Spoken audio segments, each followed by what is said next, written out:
So do like a little shuffle around. Okay. Yeah. Act like you own the ring for a minute. Act like you own it.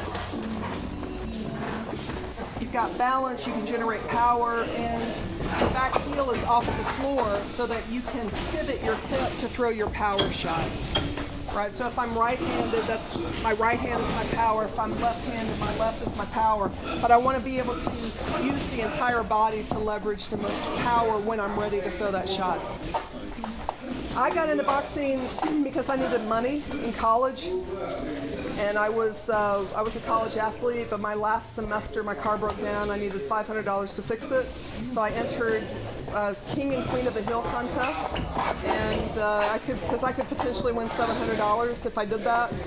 It was a single elimination boxing tournament over 2 days, and I beat all the women in my division and won the $700, and went off to graduate school and ended up studying women professional boxers for my master's thesis. I'm a sociologist. And up until I did my research, all the sociological studies research was done on men. So my committee believed if I would study women, that kind of create a little niche, So I did that, ended up publishing, and then for my dissertation I studied something else completely different, but I started boxing for money again, for some extra money as a poor graduate student. I actually got into coaching out of a sense of duty because I was the gyms that I was training in, I realized that a lot of boxers were being ignored. So women were always ignored. Illegal immigrants were often ignored, and anyone that had any kind of like disability would be ignored, like physical disability, because the typical boxing gym operates on a system of coaches are mining for professional talent because that's how they're eventually going to make their money.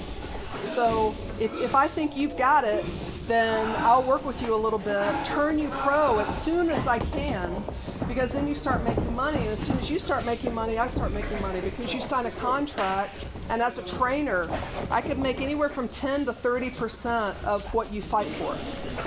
And the more money you get, the more money I get.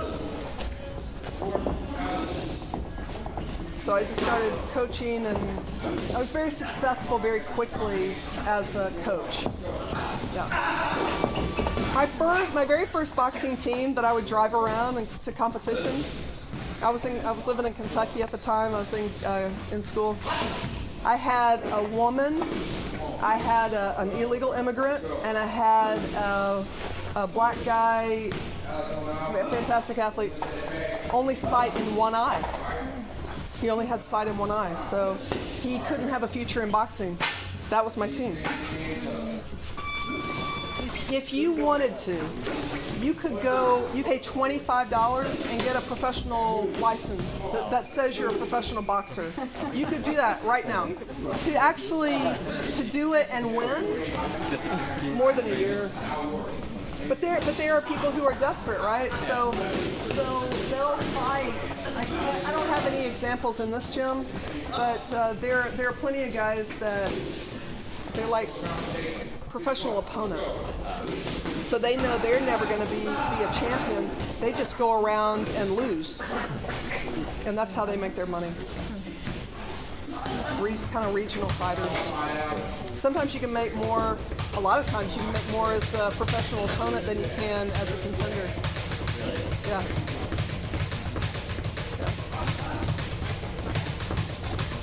So when I first opened my own space in 2005, I realized everyone would ask me about the women that I trained, and I realized that they didn't think I trained men. So I went out and found a young guy as my beard. So that when they walked in the gym, they'd see a guy training as well as me, and they always thought he was the owner of the gym.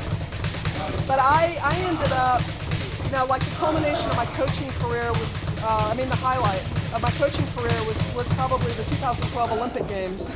The women did really well in that game. So it was the first games that the men didn't win any medals. It was the debut of women. We got 2 medals. We got a gold and a bronze. So I thought I was a cinch for the women's national coach. It was going to be a new position. USA Boxing hired a Cuban man to be the women's coach. between him, and then he left and went to coach another country. And then they hired another coach for the women's team, and that was a man from Ireland. Those two men have never used a woman coach in any capacity in the time that they've been at USA Boxing.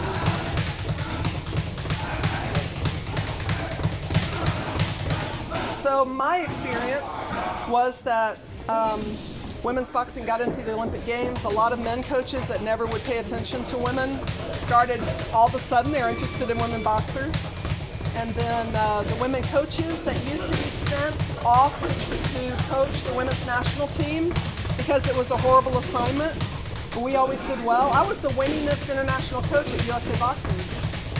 And I was doing great. I was operating with a shoestring budget.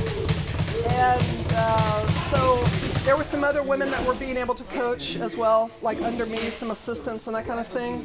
And after they started hiring national coaches for Team USA women, they stopped using women coaches altogether. So boxing, I would say boxing, if you ask people, they would tell you, in the United States, they would say boxing is a black sport. Or in some areas of the country, they might say it's a Latino sport, right? But boxing has, if you look at the history of boxing in the United States, it's a sport of immigrants. It's a sport of the city.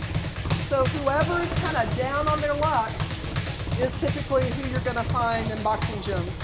So boxing for decades was known as a Jewish sport. Everybody thought Jews were the best boxers.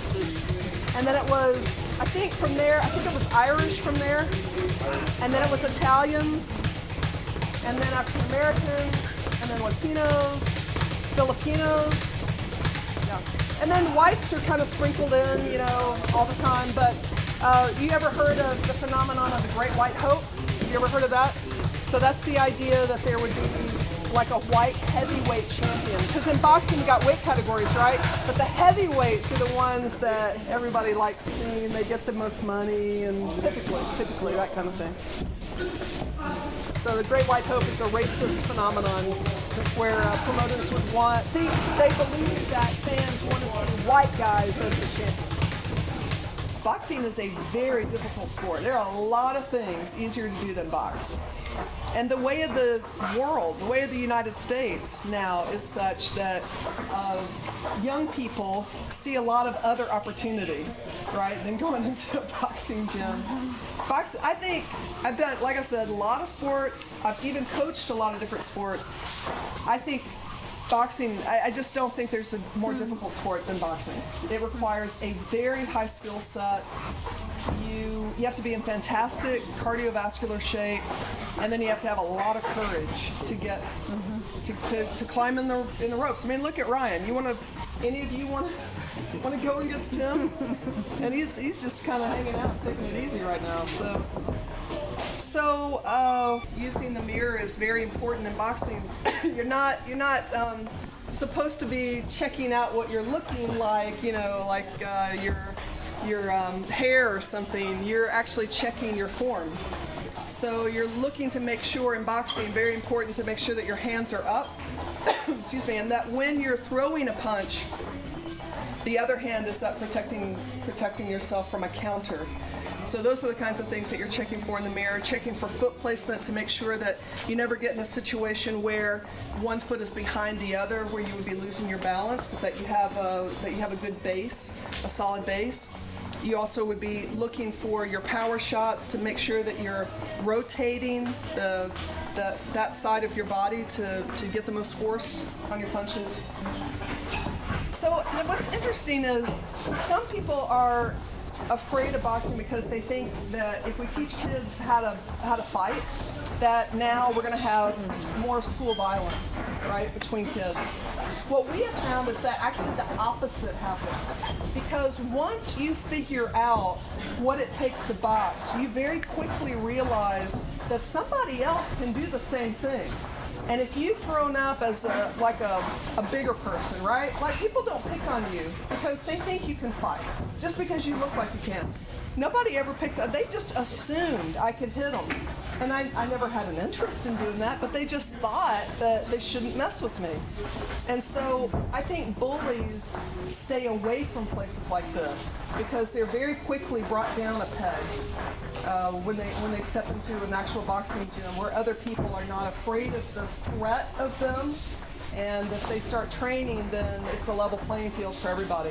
And in boxing, you know, we always talk about protect yourself at all times because at any moment, someone that you least expect can actually throw a knockout punch or can embarrass you. So our experience is that the people that might be attracted to fighting, they don't last long in the gym at all. People who are attracted to being bullies never stay in this gym because we don't allow that kind of behavior. So they're not comfortable in this gym. And then we've had a lot of success stories with young people who maybe have low self-esteem, or they were bullied at school, or they were too small to play football, too short to play basketball.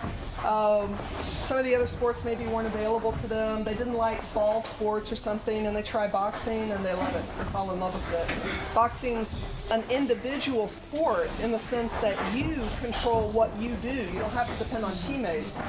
But I also think of it as a team sport because you can't do it by yourself. You have to have training partners, you have to have sparring partners, you have to have coaches and that kind of thing. So it's a team atmosphere in our gym, but boxing is very much an individual sport. So sometimes we have people who get frustrated with trying to work with other people and that's not working, and they try boxing and they love it because they're in complete control of their own destiny.